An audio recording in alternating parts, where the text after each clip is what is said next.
Okay, welcome to the 47th episode of an Evolving Man podcast. Today, I'm really excited to be speaking to Petter Sandgren. Petter has an MA in Education and an MA in History from University and an MA and a PhD in History from the European University Institute in Florence, Italy. In 2015, Petter published the first book, Internationalskolorna, in a planned trilogy on elites in modern-day Sweden. In 2017, he defended his doctoral thesis, Globalizing Eton, a transnational history of elite boarding schools since 1799. Sandgren has previously taught history of education and European studies at Uppsala University and Lund University before joining the Department of Education at Stockholm University in the fall of 2016. Sandgren's research interests include transnational and comparative approaches to the history of modern and contemporary Europe, as well as history and sociology of education, the history of European integration, history and sociology of elites, and the upper classes. So, thank you, Petter. Thank you for having me, Piers. It's a pleasure. Yeah, thank you. So a big thanks to Simon Partridge, who told me about your work, and I was like, wow, that looks, fascinating, because as you say in your thesis, which you can look at online, you mentioned this idea, it's the next step about the globalization. So I'd love you to begin with just sharing how you got into the work you're now doing, especially around the elites, the upper classes, and how they're educated. I think sort of coming from my background in sort of the history and education, I think sort of the focus on elites is in some respect a way of studying also the working class, the middle class, but you study the focus on the elites instead because they have the social closure, how the working class is sort of kept out of elite circles, how power are reproduced. So in some respect, I consider myself also a researcher of the working class and the middle class, but you studied from the perspective of the elites, because in some respect, you think that's a crucial aspect of understanding. If you understand the elites education, you get a better understanding of how power are reproduced over generations. Thank you. Thank you. Yeah, I think that's such an important point, and I feel this is kind of an aspect I'm getting fascinated by, is what is the impact on this education on the elites, and therefore on the working class. Exactly. In Nick's work, I'm finding it fascinating reading Nick's book, Wounded Leaders, that actually it's quite significant, the impact. Exactly, because two respects is one of sort of how the working class or lower middle class are sort of kept out of these schools. Another respect of that is sort of that these students, pupils, further on end up in powerful position and wield power over the others, whether it be on a office building or as a lawyer at a store or as the leader of the country. So in that respect, they have a sort of big influence on people's lives, even though it's such a small percentage. Because you get that questions a lot. Sort of why study this few number of elite boarding schools? Sort of, so it doesn't really sort of, but their effect on the educational system in general and society in general is immense. So that's why it's sort of important to study and understand. Yeah, I think it's one of the key issues of the common certainly. period, personally. We can understand our leaders, and Nick Duffel says it filters down all of their beliefs and their behaviors. Exactly. In the UK, we have this thing called stiff upper lip, where vulnerability is frowned upon. Where does that come from?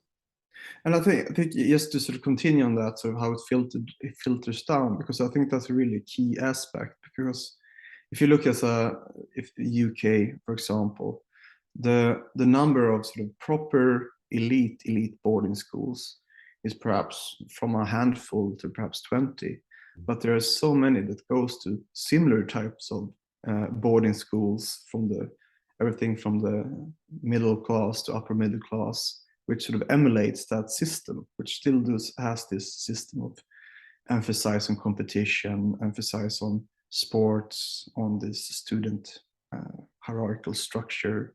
So it affects sort of a larger number of the ethos of the school has this effect. In his book, Wounded Leaders, Nick says this idea that the lead guitarist, forgotten his name off the top of my head, from Rolling Stones, when he was at Dartford College, which is just a sixth form college, he said he found it quite bizarre that the masters would call themselves dons and they'd wear gowns, a bit like these public schools. Although it was just a comprehensive, it was just a regular school. Exactly. And that's one of the key things to understand. If you stay on the British example, is sort of when in the middle of the 19th century, when these sort of schools evolved, these public schools, because often you consider they have a long history, obviously, Eton, Winchester, they go back 500, 600 years. But in its current form, they really are like a 19th century phenomena, because this was the time when the prefect fagging system, the student hierarchy, the emphasis on sports really involved. It was the middle of the 19th century.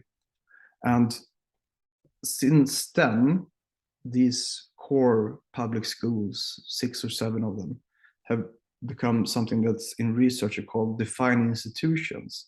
So I've been emulating, first of all, by the grammar schools in the UK. And in that respect, also sort of influencing the whole educational system in the UK. So they really are like defining institutions is a good way of understanding them. They're setting the tone of the educational system. Yeah. Thank you. So I'd love you to speak a little bit about the history of the global elite boarding schools, as this is really your speciality. So yeah, please. Yeah, obviously it's oh, sorry for that. Obviously it's a big story, but we can continue on some sort of key points on the global spread, because often you consider these type of boarding schools like very much like a UK phenomena, but when you see the sort of, obviously there's different ways how it spread around the world, its influence, and it's connected to obviously the power situation during the middle of the 19th century. UK dominating the waves, dominating the world, and that had an immense effect.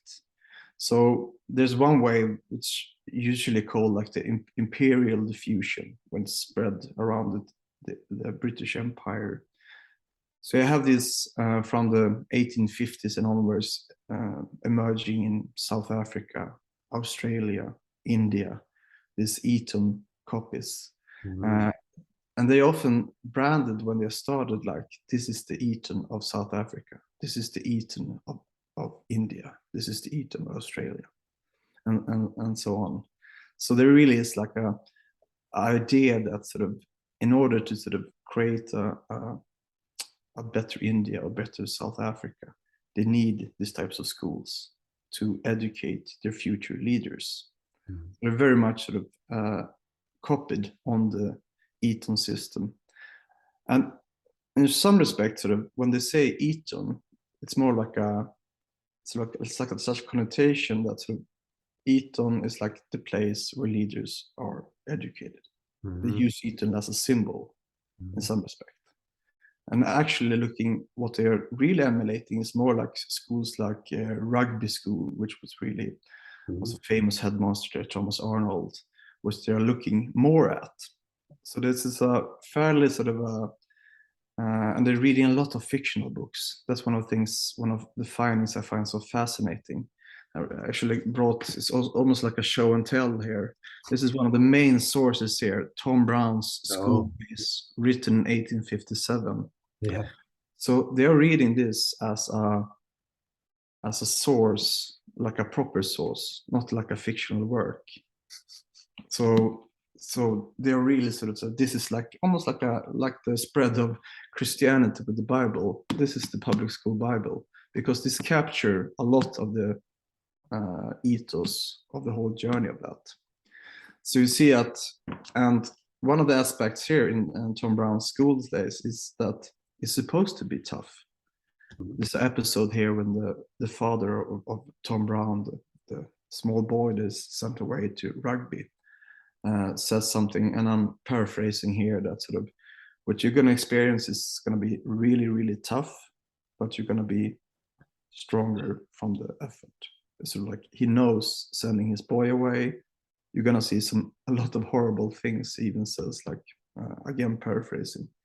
But in the end, it's going to be worth it. It really has this sort of very strong coming of age, a rite of passage from boyhood until manhood. So that's a really a common theme about that. And also, like, the first years at school, sort of the fagging, the physical violence, and how you're supposed to sort of endure that in order to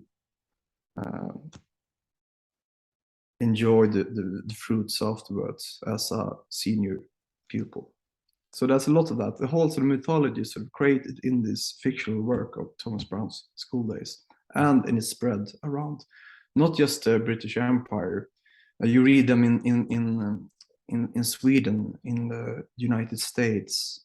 The first boarding school headmaster is quoting that, sort of, we want something, we want to create Tom Brown's, and so it really has a big effect. And I think sort of it has sort of influenced the whole sort of trajectory, because this is sort of like almost like the Bible in Christianity. This is something you go back to. This is supposed to be the experience of a boarding school for an elite.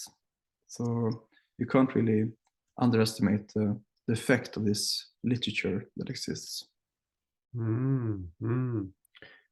So you mentioned that, in the history, they've gone back to this, we are the Eton of South Africa, we are the Eton of Australia. What is the Eton system that they were modeling? I think if you're supposed to summarize it,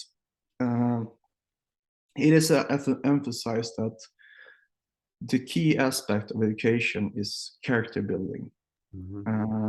Even says so in the Thomas Arnold, that character building first, religion second, and academic thirdly. And this has been the whole thing about when countries in Sweden, Denmark, France, Germany, the US are looking to the English public schools, the English boarding schools, is that they're never looking at the education in the classroom. They're not saying like, oh, we should teach like that, we should teach like that. It's always what is happening outside the classroom. It's quite fascinating, because often when they even go to England to visit some schools, some headmasters from Sweden, from France, and there's no mention almost of the teaching, because in some respect that are regarded almost a bit backwards, overemphasis still on the classics, teaching Latin and stuff like that. The focus here is really on what happens outside, what is happening in the boarding houses and on the playing fields. And one of the quotes that is often used to sort of explain this position from the headmasters from America and Sweden and so forth is that almost famous, the Battle of Waterloo was won on the playing fields of Eton. And I think that sort of captured some of it, that it was won on the playing fields, not in the classrooms. That's the whole sort of the ethos that they're trying to create. So to answer the question more directly, it's just one thing, it's just that character building, and that's has been the focus of that. Mm. And in their research, or when people were coming, this character building, obviously, I know what character building I went through, but I'd be really interested in what they considered, and in your research, what was character building? Because I get a sense from the literature that character building is still there. As I was sharing before we started recording, for the film I'm starting to produce with a couple of others, this idea, I've just been looking at some of the podcasts again and listening to a South African headmaster who has worked in boarding schools, and he was just saying, on the surface, boarding schools have changed. They look very much, clean paint. They've got smaller spaces. They've got privacy. The food is better. But he says when you go into the boarding houses at night, they are still like they were 200 years ago. This character building that you're talking about, the fagging, still goes on. And so I would love you to speak a bit about what's character building. What do they mean by that? Yeah, obviously that also have sort of been debated and changed over the years. But so the original is back almost to Tom Brown's Schooldays again about that. A word that's used quite often is roughing it. It's supposed to be, because they're sent there to prepare them for future position in leadership, in the economy, in business, in politics. And the thing is, there's sort of a self-reliance. Sort of when you sort of sent away from your family, you're supposed to sort of make it on your own, build alliances, survive in some respect. So you're supposed to sort of harden up, roughing it. So and that's why it's sort of peculiar, because when you see sort of things happen, like sort of scandals in modern time, sort of like violence or abuse, physical abuse, is something like sort of from the parents' perspective, or I should say some parents, they often sort of trying to sort of, well, boys will be the boys type of thing. You see that quite a lot. There was to be more concrete, there was this scandal in one of the leading Swedish boarding schools. Well, there are not so many boarding schools in Sweden, just a handful, but the leading boarding schools. A boy was burnt with a flat iron, I think it's called, on the back there. But you didn't really see the parents just keep sending their children there to the same school, and was often brushed up very much like sort of boys will be boys. A lot of the parents have themselves been pupils, students at this school. They knew very well what was going on. So that's kind of fascinating, is this aspect about sort of the parents and the outside world's role in creating this. Because sometimes you get leadership within the schools that are really trying to change stuff, and they find it very difficult, because it's sort of like, it's almost like a life of its own. You understand what I'm trying to say? It's difficult to come in, and you can change the board of governors, you can change the headmaster, but sometimes it's sort of, they're not in charge of the school. This is deeper culture that sort of keeps on reproducing themselves. So it's very difficult to get a sort of a hold on, because it's almost a life on its own. I think is the best way to describe it. You get a feeling that, because I've also interviewed like people sitting on the board of governors, and they say that sort of, I don't know if I'm in control of the school, or we as the board of governors, because it's parents, it's deeper, it's history. So yeah, thank you. I had on my podcast a few about 6 months ago, Dilibe Onyama, who wrote the book Black Boy at Eton. He mentioned on the podcast that when he published his book in 1972, that not only Eton, the headmaster, but a lot of the lords in the Conservative and in the government tried to ban his book, fine the publishing company, elect Etonians, And like you said, it's not just the school or maybe the board of governors, it's a whole network, which you kind of talk about a bit at the end in your conclusion, in your thesis, this idea of the network. Exactly. Now, and also like sort of, I think the two important topics that you touch upon there, like one is the code of silence, which exists here. Yeah. And just to dive into that a little bit, is that's one of the character building aspects as well, in the sense that if you go to this sometimes physical abuse, verbal abuse, the one thing is that sort of how you build character is that you never ever talk about it. That's when you're cut out of the network. Yeah. So that's one of the fascinating things. So if someone has been sort of like beaten up at one of the schools, and you sort of interview them sort of from a teacher perspective, headmasters, one of the main things is that they never say anything. It's sort of like this code of silence. That's sort of, and that's logical from their perspective, because if they talk, they're really out of this social network, and that is sort of the test. The test is that you keep silent. That's how you show loyalty to the group, and that's really one of the, in their way, looking at it from a character perspective, how you build character. Obviously, that could be argued that it's not a very good way to build character or build strong leaders, but if you want to understand the logic, that's a key part of this code of silence, that it's connected to network. If you speak, you're out of the network. Yeah. It's interesting in Robert Verkake's book, Posh Boys, who I had on the podcast a couple of episodes ago.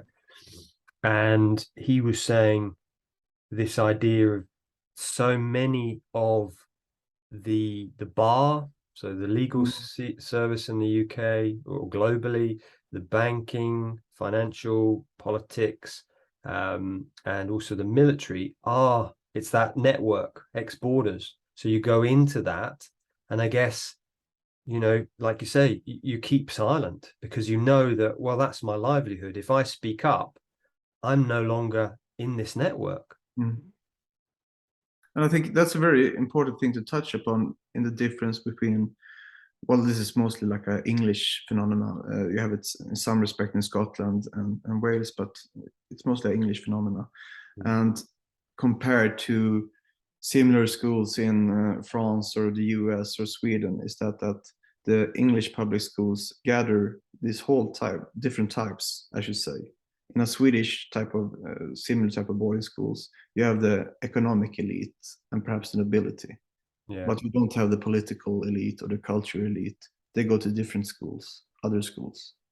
But that's what makes it sort of so unique, or what do you want to say, like stands out in the English, is that you have that mixture of different types in theater, in if you look at the Olympics, the participants in the Olympics, also public schools, and especially in the Summer Olympics where they have rowing and stuff like that. So it sort of captured the whole, it's this establishment, as you said, like different walks of a ruling class, if you want to say that. Yeah. So that's an interesting aspect to understand, how it's such a strong position in England, is that sort of it's not just one sector of the elite, because the elite is often different, culture elite, economic elite, and so forth, social elite. But here, the English public schools has the ability to unite under one common educational trajectory, which goes to a handful of public schools and then the right college at Oxford or Cambridge. So that's quite a unique future, looking from a global perspective. Yeah.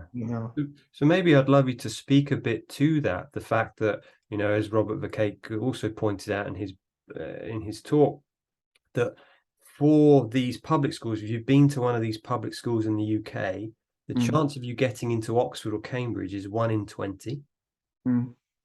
if you have been to a comprehensive, state school, the chance of you getting into Oxford or Cambridge is 1 in 2,000. And he points out in his book that's the same odds for Bono becoming Pope. Yeah, that's some tough, and that sort of circles back to what I said about studying in the working class. That's you understand like that. So it's Bono becoming a pope.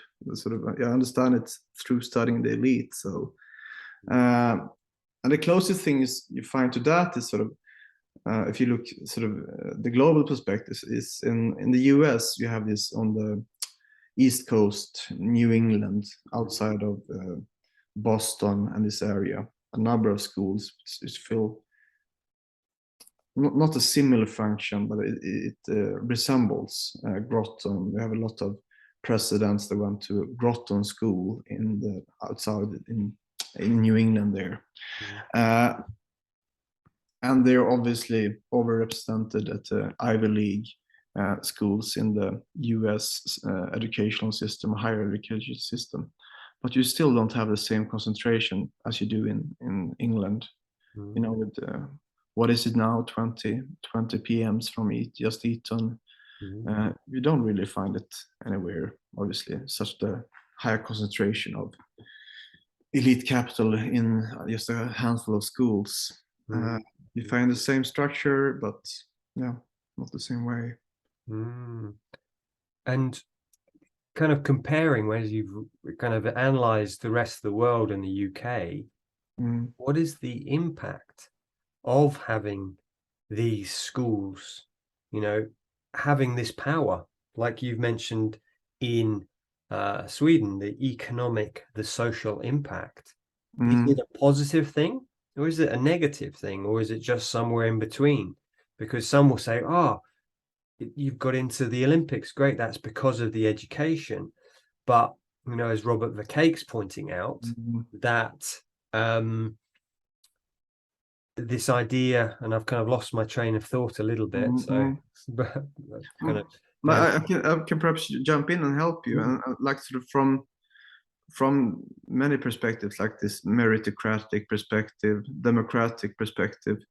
I think most will say that it's not a good thing. Obviously, that's sort of its position of powers is more or less inherited from social. It's in that way, and sometimes covered up in this veil of meritocratic logic, but behind that is very much a social inherited position of power. So one will get that. But I think one thing that's quite interesting in that sort of is a positive thing that boarding schools in other countries have in some respects tried to find their own versions of this character building. What is character building? You asked there before that has always in some respects been argued and changed. So when you sort of start schools in, especially like it was a school in Germany called Salem,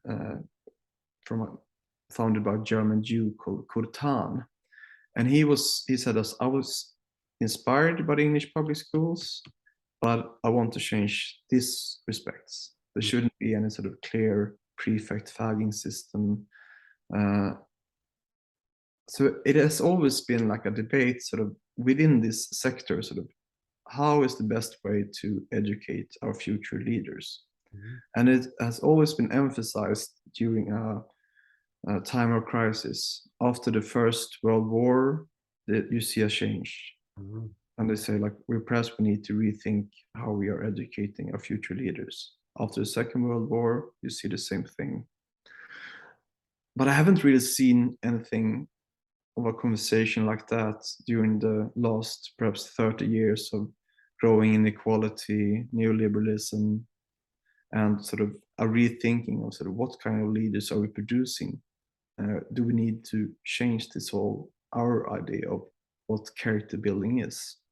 I've at least haven't seen that type of discussion within the schools themselves. I don't know, you're better situated there in England. have you seen that type of self-awareness discussion? What kind of leaders are we producing from the inside? No, I mean, I haven't, I'll be honest, I haven't. I've spoken to one ex-headmaster on my podcast, who was a boarding school headmaster for about 20 years. But I haven't really gone in and spoken to many of the schools. On the surface, it seems that they have been changing. Mm. You know, certainly when I was at school, this was the 80s and the 90s, it was still basically the same as it was 200 years before. You know, no doors until I was 16, no, even on toilets. You know, downstairs, you had doors on the downstairs toilets, but upstairs, you know, baths, it was all open. So that was, you know, no carpets, no curtains, very cold, windows wouldn't really shut. Then in about 1990, so I think the Children's Act was 1986. I think there was changes which came in, so there was more privacy.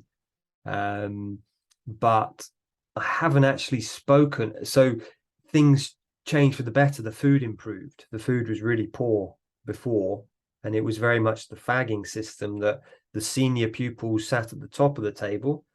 They would serve themselves first, and then they would pass the food down to the bottom. And if the food was really good, there was no food. So the juniors, basically, you know, and I often would remember in my first year having stomach ache because I'd just not eaten for probably, you know, that changed as the school, as I got older. They had a cafeteria system, and obviously I was older, so I was top of the line. So You made the journey. yeah, you make that journey. Isn't that a good example in modern times? Sort of, what would happen if you said something, if you complained about that system being left without food sometimes, or why didn't you, or perhaps you did? Well, I think it's what you say is one of the things you learn is the code of silence. So I think one of the things which is sold about these schools is that, which I find interesting, fascinating, what you've just shared as well, 10, 15 minutes ago, is that it's sold that it's small class sizes. You have 12, I think there's maybe up to 18, 20 in a class at my school. But then the point is that in the boarding house, you had one master for 40 boys, or 50 boys. It was 50, 55 in my house, and you just had one house master or one person on duty. And therefore, yeah, it's interesting how it's sold to the world that it's small classes in private schools. Actually, you know, what the people are interested in, the people coming from different countries, they're interested in the character building, and the character building happens in the boarding house by the other boys, Exactly. not by the teachers. No, and in the playing fields and outside, and socialization out there, sort of. Yeah. That's really. So that means that for me, it's like, yeah, you didn't speak up. You speak up. You're basically left with them, with the other boys, and therefore, you know, it was stiff upper lip. And you know, so the way I dealt with this, and I feel a lot of us do from the people I've worked with, is we build up this inner critic which is vicious against any form of vulnerability. And we can see that in the way of our leaders, certainly in the UK, and maybe you can expand a bit more. Nick says, and I found, is that vulnerability, I hated that vulnerable. If I showed any emotion, it was so much better that I hated myself going, you little shit, what the effing hell are you doing? And I would beat myself up like that than having 30 boys do it. So then the vulnerability is disowned.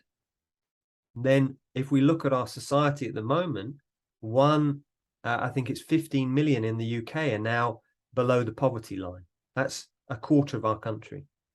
That's the vulnerable. And we're not taking care of them. In the UK, we just had this thing a few weeks ago, Prime Minister putting in a thing that the rich are going to get a tax break. And they're going, don't give us a tax break. And they're going to cut benefits for the poor. So in that system, you sort of learn that it's sort of self-deserved that they are in that position. Is that what you sort of are being taught in some respect? That sort of that if you're in a position of vulnerability and you sort of show it, if you're poor now with the economic crisis, the inflation of thing, that's sort of it's on yourself. Yeah. Yeah. That's sort of like But for me, it's that this has happened for generations. You know, the way we've treated people, the poor, the vulnerable in this country is horrific. You know, it was only, I can't remember when, but we used to have children working in the mills. I live in Yorkshire now. You know, they would often die. And it was the rich mill owners. They would make a lot of money, but it was basically like slavery. Yeah. So, but I think that's a very sort of interesting thing what you're saying there, because the problem in some respect is perhaps not that the emphasis is on character building, rather that what you mean about character building, what type of, if you understand what I'm saying here, is that what do you put in the word character building? Is it empathy? You could change that sort of, what do you mean? Like if someone said like sort of, well, school shouldn't always be about sort of teaching you verbs and teaching you the classroom drills and stuff like that, that character building, socialization has this big impact. So the problem is perhaps only what has been put into the word character building, but it should be like endurance, controlling yourself, that it could change in that respect as well. Yeah. And that's and there are some very interesting examples of that. Returning to this Kurtan, he left Germany when the Nazi invasion. He went up to Scotland and founded Gordonstone, which Prince Charles attended, and also his brothers there. And he had this thing he did, that he introduced sea rescue on the schedule, and also had a fire department. And the whole idea about that was not sort of to practice sea rescue in itself, but to stimulate empathic impulse in the pupils, that you sort of, if you save lives, if you sort of look after others, that's another way of character building. So that's quite interesting, that there has been these different strands within this public school system, that this should be included in character building. He still had that, like a prefect. He was very influenced by Plato. So the prefects were called guardians from the republic there, from the ideal state. And he had his very interesting ideas about sort of contemplation, about taking long walks in order to sort of reflect, almost like what today would be described as a mindfulness.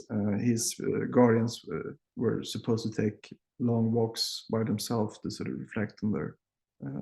So there are many sort of aspects of that, and I think that's one of sort of the takeaways also, that the boarding school sector, the public school sector, has never been a monolith.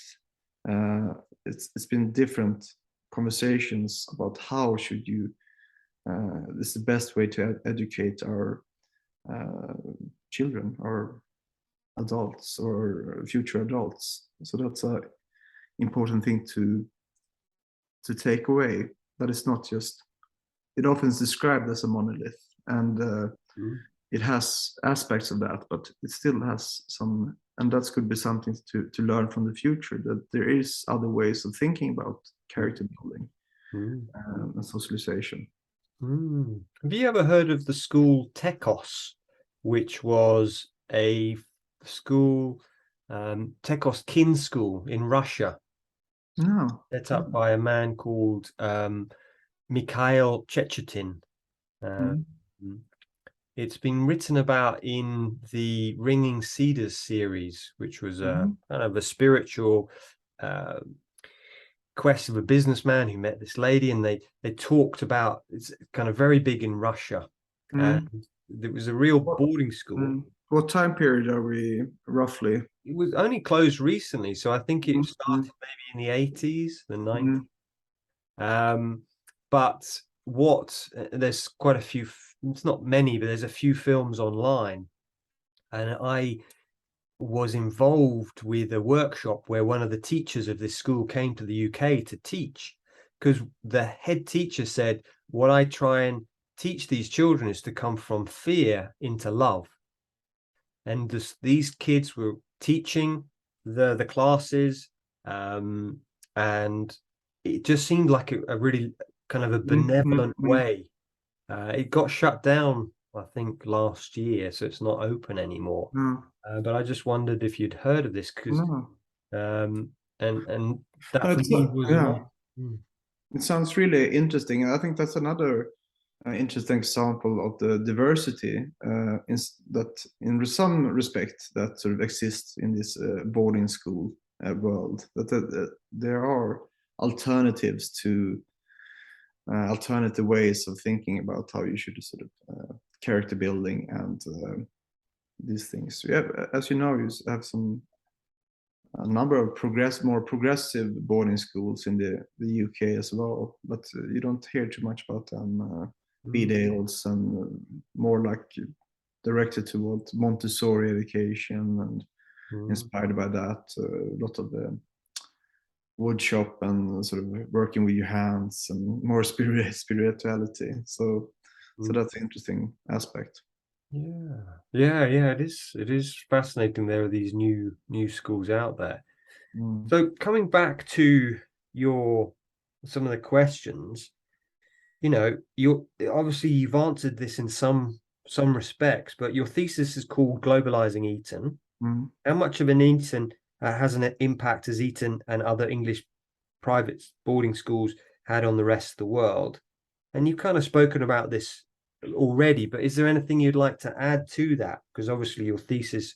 I think one of the interesting things that obviously I would argue that they have a very large or immense effect on especially elite schooling in different parts of the world. And what I would like to add is that this is not only part about history, that sort of we are seeing continuing emulating Etons around the world, especially now when you have emerging economic elites in the Middle East and Asia. You have the English public schools expanding there. There's Harrow in Bangkok and in Shanghai, and you have this interest. That's like emerging markets for. You also had schools a couple of years ago. It's called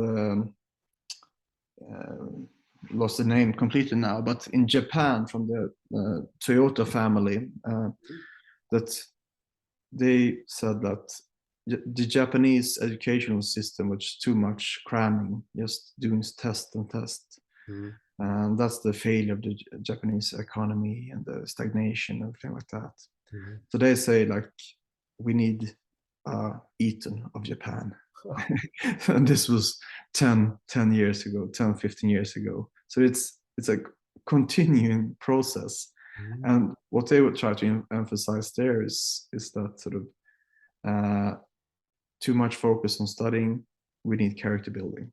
They said the same thing sort of 100 years, 200 years since it was spread around the world before. So it's an ongoing process, is looking at English public schools as a model for to create future leaders, strong leaders.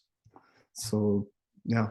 So you've studied this, you've done 3 MAs, PhD. Is this the best model? Is this the best model for the elites? Oh, that's a tough question. I think studying from a research perspective, it's mostly been about sort of not evaluating it from a like sort of it's a very effective way. It is regarded in these circles as the most effective way and best way, and really never thought about it in like a judgment way. Obviously, there's a lot of peculiarities and oddness about it, and because I like that, if I remove my researcher cap or researcher hat, on a personal level, I will not say that it's the best way because it's had so many shortcomings. But I've never approached that question from a researcher perspective, trying to find out the best way. Yeah, that was a very diplomatic answer on the question. Trying to sort of. Yeah, and so what would you do then? If you have all this knowledge about education, what would you do to educate people in the world? I think what we've been talking about or touching about quite a lot is that what is needed, not sort of now there's a lot of problems with the recruitment and the social. It's only for the upper middle class, and if we sort of disregard that and just look at the content of the education training, I would say that the really need of a new version or idea about what character building is that's fitted with the 21st century. That's one of the things that I would do, like from the inside perspective, that the character building of the British Empire, late 19th century, obviously needs to be updated and fit with the modern world. They really need a new conversation about that. And this is obviously discarding the unmeritocratic nature of many of these schools, that high tuition fees, everything like that. But just look at the content of the education training. Okay. And if you had any thoughts what that might look like, I spoke to someone on Monday, a man called Martin Lloyd Elliott, who's kind of a well-known psychologist and psychotherapist in the UK, and he works with this thing he calls super teams, so the SAS or politics or business. And he says one of the things he teaches them now is this importance of coming into the heart. Now, in my experience of boarding school, and Nick has said this as well, is that we suppress the emotional intelligence. Like I said, any vulnerability, any emotion, any feeling is suppressed. And I almost feel like, for me, for the character building, we need to bring in some of the principles which have been around from Plato's time, the Buddha, love, compassion, kindness, which I did not learn those things at school. They were suppressed. Exactly. Yeah, I think completely right, Piers. It's like really no need to sort of reinvent the wheel there. It's sort of these things sort of has been discussed and emphasized on that, sort of almost like what Kurtan tried to do there with sort of training of empathy for another person, like sort of compassion, all these things sort of that you need not only as a modern leader, but as a citizen in a modern society, to sort of be able to put yourself in other person's shoes, look from their perspective, all those types of things that sort of in urgent need of doing, of rethinking that sort of new type of masculinity. I know that you talked about that in your work a lot, sort of what type of, because some of these are still old boys boarding schools, and those that are co-educational often have like sort of mixed houses with boys boarding houses and girls boarding houses. And as we talked about before, that's where the key socialization is taking place, within these boys boarding schools or girls boarding schools. So that's something also like you need to sort of reconfigure, and definitely about, and I think there's a conversation that is sort of has been starting. What kind of leaders do we have? More and more sort of a distrust in elites, both from a left and right perspective, difference between the people, the somewheres and anywheres, that type of things. That sort of, so I think that's a conversation that is going on, and these schools need to sort of start reflecting about what type of leaders they are producing or educating. Mm, Thank you. One of the other questions I had, I know one of your specialisms is around leadership. So could you talk a bit about leadership training? We've obviously touched on this before, but what, in your work, how do you train a good leader? If you've got someone coming into one of your lectures, or these are the qualities you need to have. It's a really good question, because my work days is sort of training actually teachers. I teach them a course in the history of education. So I that's the type of students I meet at university, Stockholm University, along. And the whole emphasis on these teacher training courses is sort of the democratic aspect of that. But in some respect, I'm not quite sure if the sort of the teacher at these boarding schools are the ones sort of conveying this leadership training. I think it goes back to what we said about before. It's in the boarding houses. It's like children teaching each other leadership, like sort of that's sort of the training. I think in some respects of the teachers are there, they're doing their job, but obviously I think you know much better about that. So where's the main socializing agent? Is it the teacher at these boarding schools, or is it the other pupils? What's your experience about that, Piers, and the people you talk to?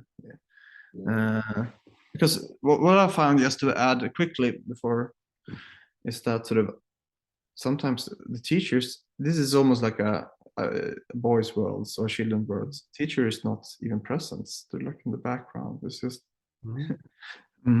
What are your experience about that? Yeah, so for me, like you said, it was, the teacher might come in, do a round in the dormitory at night, but then go again. So you might see him for, a couple of minutes in an evening. Sometimes he'd come and do a round around the day room, so if we were there during the day. So you didn't see him very often, really. It's a boys' world. It's a boys' world in some respect. Yeah. So I was at a co-educational school, and I interviewed in episode 44 a lady who I was at school with. And it was a different world, though, because we had different boarding houses. The first few years, we had classes together, but I didn't really speak to the girls. You weren't really allowed to visit the girls' boarding houses, and unless certain times. So you're very much confined to your boarding house. So, they were just like a foreign species. I was just terrified of them. Yeah. So having them there, and it was a very masculine environment, even for the girls. She was saying that it was frowned upon to put makeup on or brush your hair or take care of those types of things because it was a masculine environment. So with the teachers, so basically I was in the boarding house, so you were just hanging around with the other boys most of the time, and you were learning from. So the people who were, say, 2 years older or 3 years older, they would often not really talk to you because you were seen as below them as a first year. Ignore completely, or just not seek you up, at least not talk to you actively.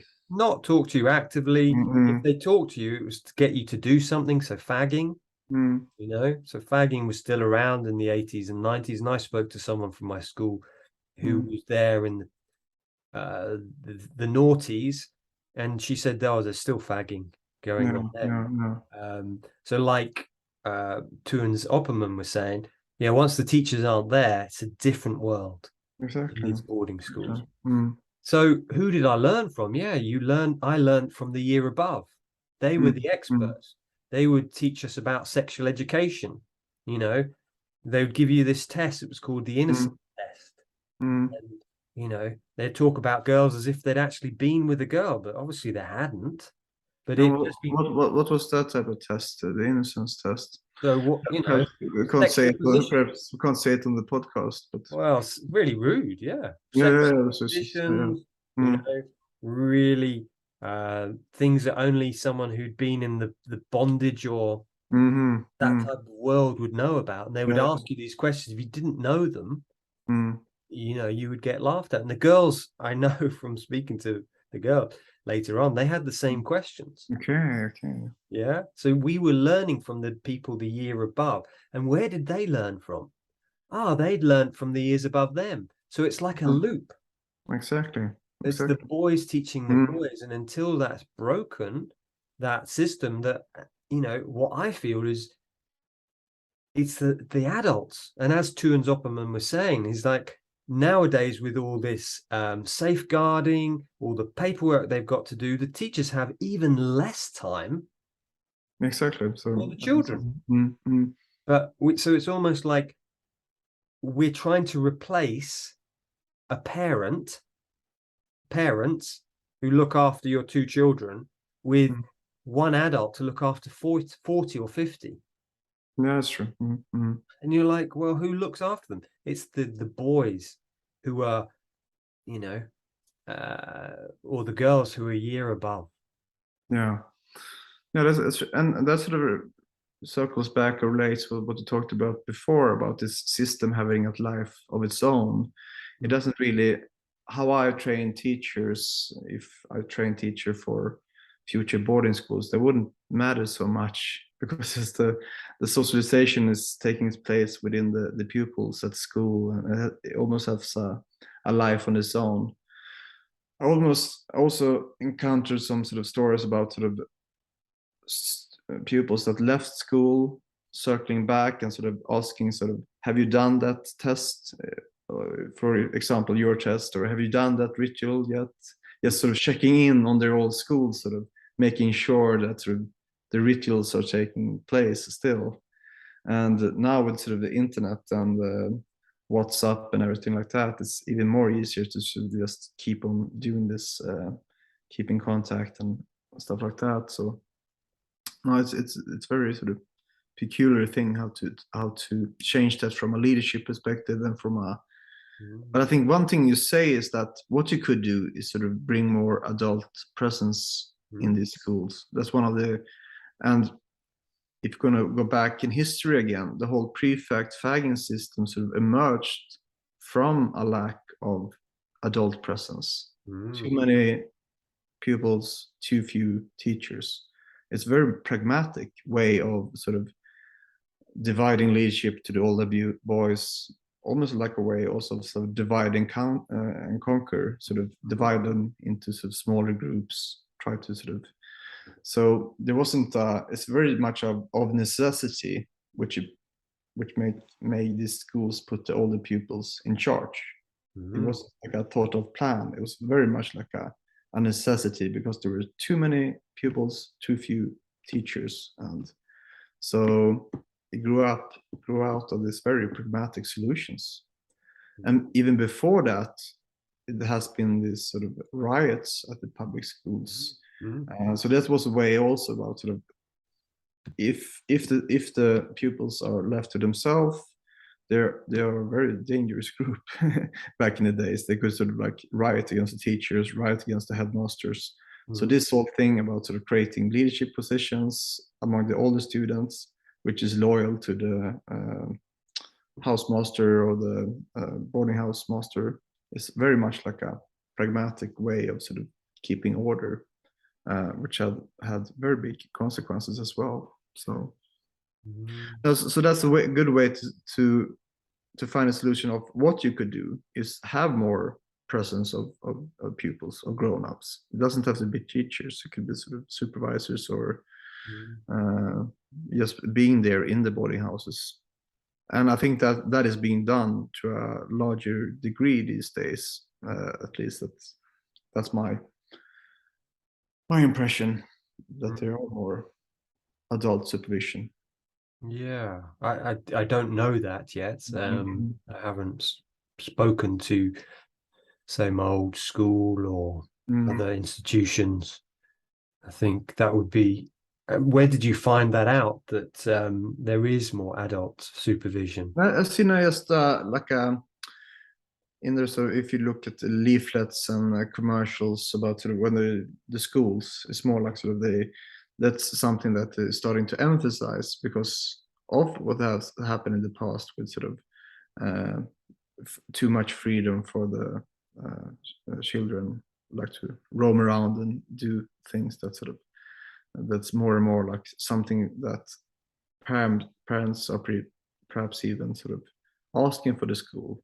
Is there adult supervision? Is there proper in the boarding houses pastoral care, which is not just done by the pupils themselves, but by sort of grown-ups, trained professionals? Yeah. So I don't have numbers on that, but it's most of like an impression that I'm getting. So hoping for that at least. Yeah, it would be good for me to go back and visit my school again. I haven't been, it was. Is there for a couple, is there just happened that way, or is there like difficulties going back even for you? Or I think my school, what happened at my school, it was pretty horrific what went on at my school. Which that's the interesting thing, is this normalization that we have in the UK of sexual abuse. It was just normalized.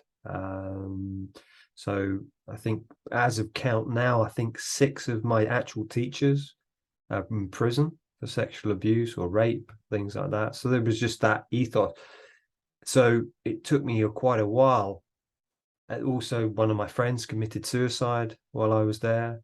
So, and listening to Nick Duffel speak, he said similar. One of his friends committed suicide. It's kind of so for me, I have been back since I left, but that was more showing off in my 20s. I was still very hurt. And since I began my process work, I've not been back, but I had thought this year of going back, and I think I'd go back differently. I'd take some friends of who I was at school with, who I now feel very different with. They know my experience, they know my work. So I have thought of going back. Yeah.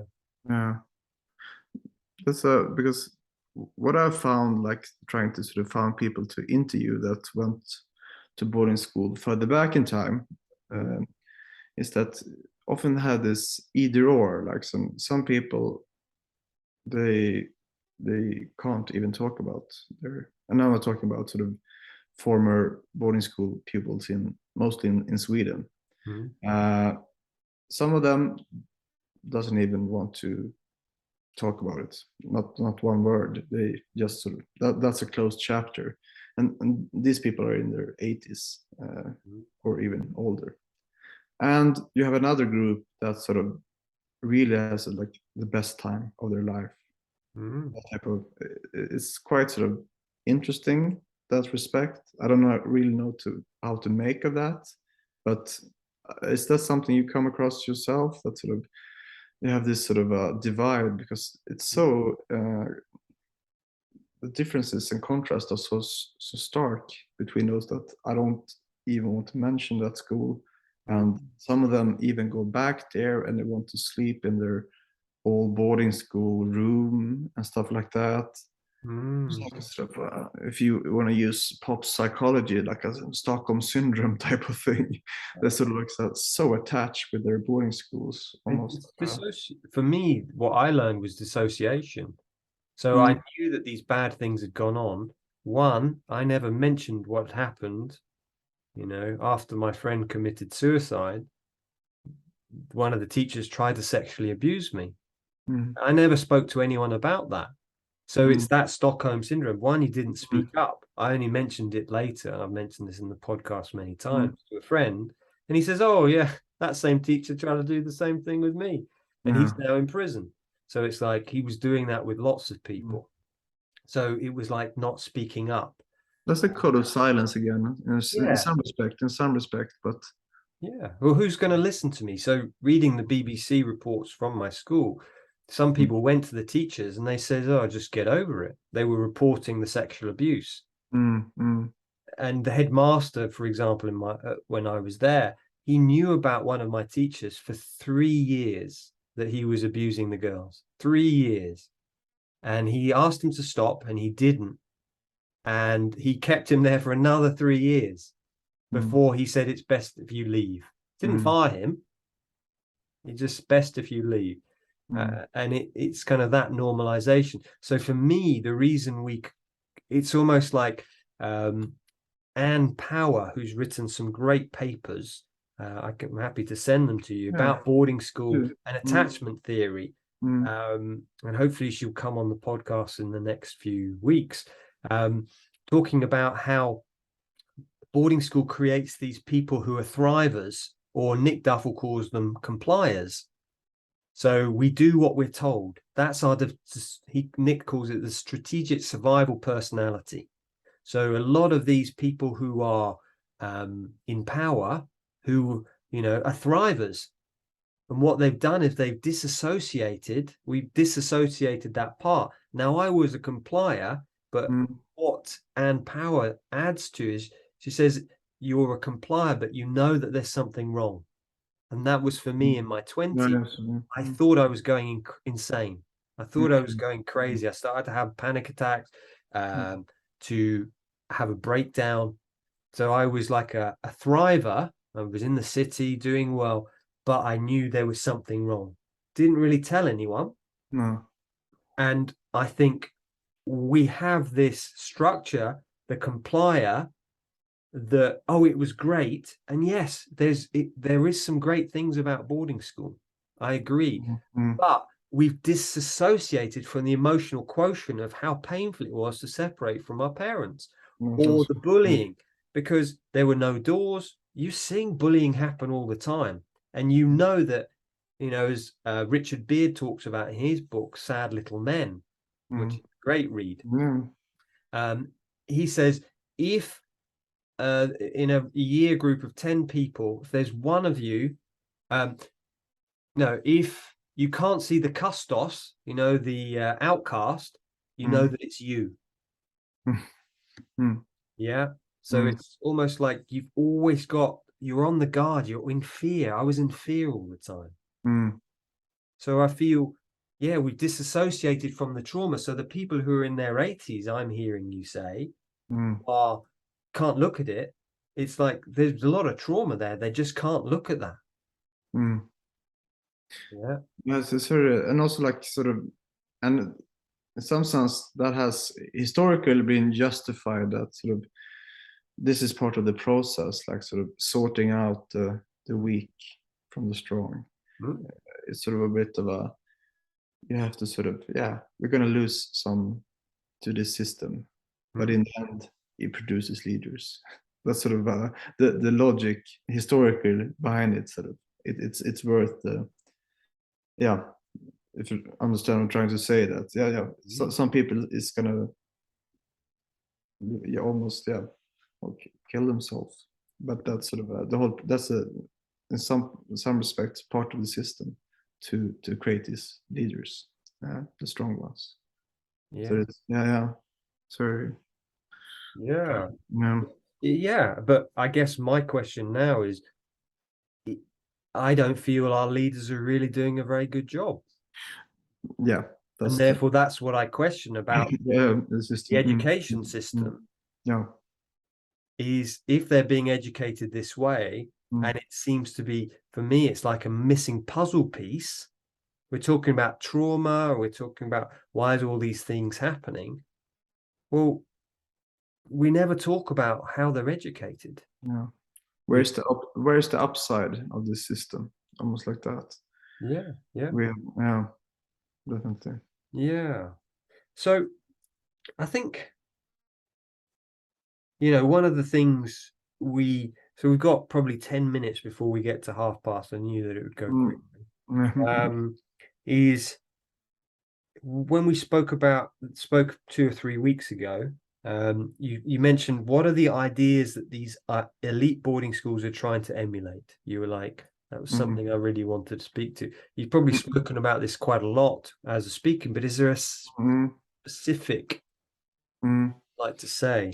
Yeah, I think that's also a topic that we, in some respect, touched upon. And in one way, when someone in Japan says like, we want a Japanese Eton, they're really like symbolically just saying sort of, we want a place that educate the elite. They have no like sort of really concept of what Eton or the English public school system is. It has become a globally recognized school, a connotation that sort of, I don't think that there are any other secondary school in the world that has that type of reputation where you can just say Eton. And for a lot of people, at least around the world, they have heard the name. It's a connotation. So it has to sort of achieve that sort of position globally.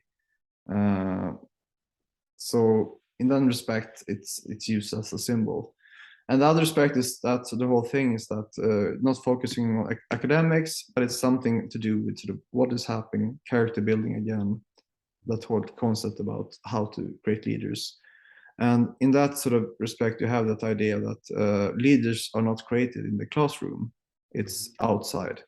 And obviously have that in Oxford and Cambridge as well, that the whole idea about sort of, it's at the Oxford Union or at the dinner clubs that the leaders are created, not in the classroom or in the study halls or in the library. That is at the dinner clubs and the parties and the Oxford Union debates. That's where the leaders are formed. So that's a very strong thing about sort of. So even though we're speaking about schools, it has little to do with that academic aspect of it. And that's quite fascinating and an important thing to think about, that it is the boarding schools. And probably that's what you and other boarding school students remember the most. It is the boarding schools. It is the communal living together. That's the one that's really sort of forming you. And obviously, I think one thing that we should touch about that we haven't touched upon before is that another thing that sort of England stands out is that the young age of boarding schools. Obviously, in Sweden here, it's secondary school, upper secondary school, and in England, it's such at a young age. Is it 7, 8, or even that?